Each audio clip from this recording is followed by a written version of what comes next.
Greetings! In this video we are going to be looking at the Minuet on page 45 of the Christopher Parkening Classical Guitar Method Volume 1. I'm going to go ahead and play the piece and then I will provide some playing recommendations for it.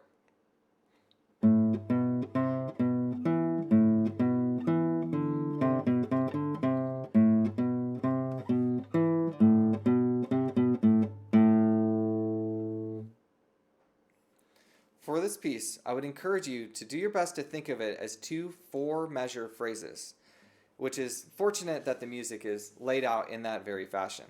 So we have the first phrase, and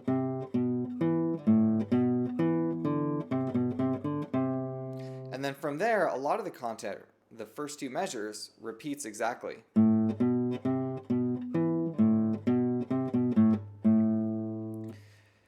So you'd say that these phrases have a parallel beginning.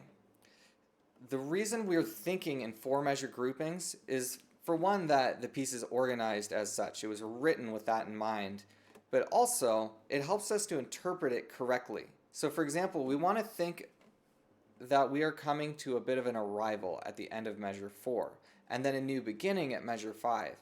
However, this music is very rhythmic, and I would encourage you to do your best to maintain that pulse, but we want to have maybe a little bit of a drawback in dynamic, how loud we're playing, as opposed to having a pause.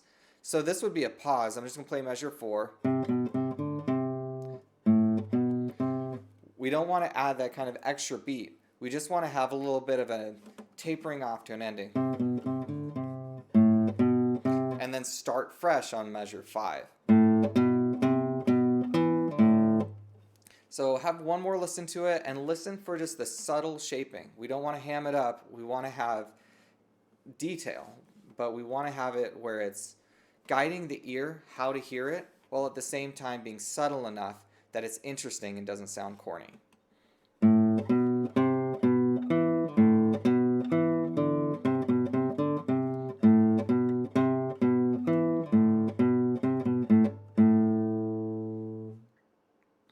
So especially with Bach, you want to be careful not to overdo it, but at the same time, you do need to learn how to be expressive with restraint, because Bach's music is incredibly expressive and when played well can be sublime.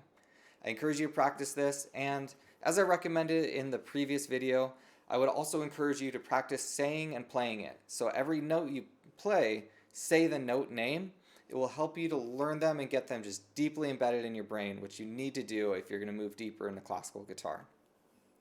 If you find these videos helpful, I encourage you to like and subscribe. It will help others to find them as well.